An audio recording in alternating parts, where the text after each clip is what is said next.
કલાકમાં રાજ્યભરમાં અસામાજિક તત્વોની યાદી તૈયાર કરવા માટે રાજ્ય પોલીસ વડા વિકાસ સહાયની સૂચનાની મુદત પૂરી થાય તે પહેલા જ હવે સુરત પોલીસ એક્શનમાં આવી ગઈ છે।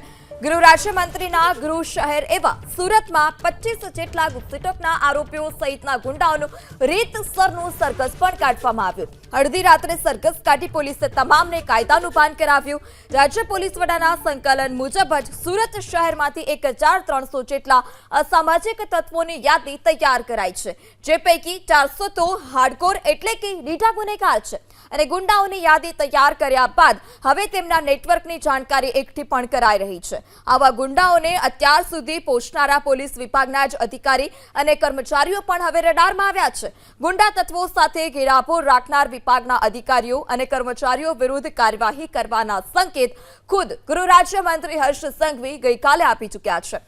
ગુંડા તત્વોને ઝેર કરવાની આ સમગ્ર કાર્યવાહી મુખ્યમંત્રી ભૂપેન્દ્ર પટેલના આદેશ મુજબ હર્ષ સંઘવીની દેખરેખ હેઠળ થઈ રહી છે। અસામાજિક તત્વો અને બુટલેગરોના અડ્ડાઓ પર સુરતમાં બુલડોઝર ફરે તેવા પણ સંકેત। તો 400 જેટલા હાર્ડકોર ગુનેગાર છે, જે રીઢા ગુનેગાર છે, તેઓનો પણ સમાવેશ છે। રાજ્ય પોલીસ વડાના 100 કલાકના અલ્ટિમેટમ બાદ હવે સુરત પોલીસ એક્શન મોડમાં આવી છે। જે રીઢા ગુનેગારો છે તેઓની લિસ્ટ તૈયાર કરવામાં આવી હતું, તેઓનું લિસ્ટ તૈયાર કરી અને તેઓનું જાહેરમાં જ સરઘસ કાઢવામાં આવ્યું। કાન પકડી અને જાહેરમાં જ તેઓ પાસે માફી પણ મંગાવી હતી। ત્યારે કુખ્યાત રાહુલ સામે પણ હવે કાર્યવાહી કરાશે। જે ગેરકાયદે બાંધકામ છે તેના પર બુલડોઝર ચાલશે। રાહુલના એપાર્ટમેન્ટ પર બુલડોઝર ચાલશે। સુરતના ઉધના વિસ્તારમાં પોલીસનો ચુસ્ત બંદોબસ્ત ગોઠવી દેવામાં આવ્યો।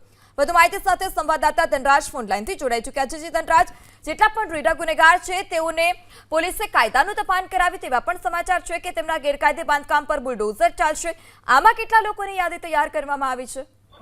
જે બિલકુલ પોલીસ દ્વારા અત્યારે હાલ જે અસામાજિક તત્વો છે તેના ઉપર અત્યારે હાલ કડક કાર્યવાહી કરવામાં આવી રહી છે। રાહુલ એપાર્ટમેન્ટ જે અસામાજિક તત્વો છે તેના ઘર ઉપર બુલડોઝર ચલાવવામાં આવશે, એ પ્રમાણેની તૈયારીઓ છે એ કરી લેવામાં આવી છે અને સુરત પોલીસનો બંદોબસ્ત પણ છે ગોઠવી દેવામાં આવ્યો છે। ત્યારે અત્યારે જે અસામાજિક તત્વ રાહુલ એપાર્ટમેન્ટ એ ખૂનના ગુનામાં, મારામારીના ગુનામાં, ખંડણી અને ધાક ધમકીના ગુનામાં જે પ્રમાણે પંકાયેલો છે તેના વિરુદ્ધ પોલીસ કાર્યવાહી પણ થયેલી છે। પરંતુ જે પ્રમાણે ડીજીપી દ્વારા અત્યારે હાલ જે ગુનાહિત કૃત્ય કરનાર જે અસામાજિક તત્વો છે તેની લિસ્ટ બનાવવા માટે સૂચનાઓ આપવામાં આવી છે, કાર્યવાહી કરવા માટે જણાવવામાં આવ્યું છે।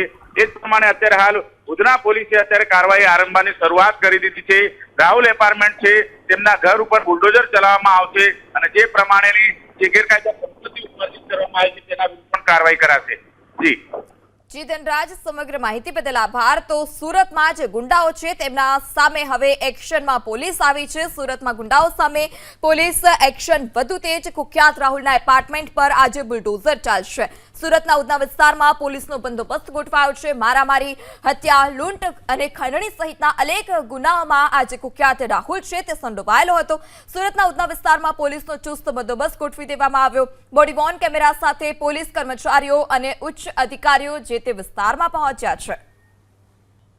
ડીજી સાહેબ દરમિયાન 100 કલાકની અંદર ગુજરાત પોલીસને એક ટાર્ગેટ આપવામાં આવ્યો હતો કે અસામાજિક તત્વો કે જે body offence, property offence, organise ક્રાઇમમાં અલગ અલગ ગુનાઓમાં સંડોવાયેલા આવા માણસોને આઈડેન્ટિફાઈ કરી એમના વિરુદ્ધ એક્શન લેવા માટે સુરત ક્રાઇમ બ્રાન્ચ દ્વારા એક લિસ્ટ તૈયાર કરવામાં આવ્યું છે, જેમાં 1200 થી 1300 માણસો જેટલા અસામાજિક તત્વો, જેમાં 300 થી 400 હાર્ડકોર ક્રિમિનલ અને બીજા બોડી ઓફેન્સના અને પ્રોપર્ટી ઓફેન્સના અન્ય આરોપીઓને આઈડેન્ટિફાઈ કરવામાં આવ્યા છે।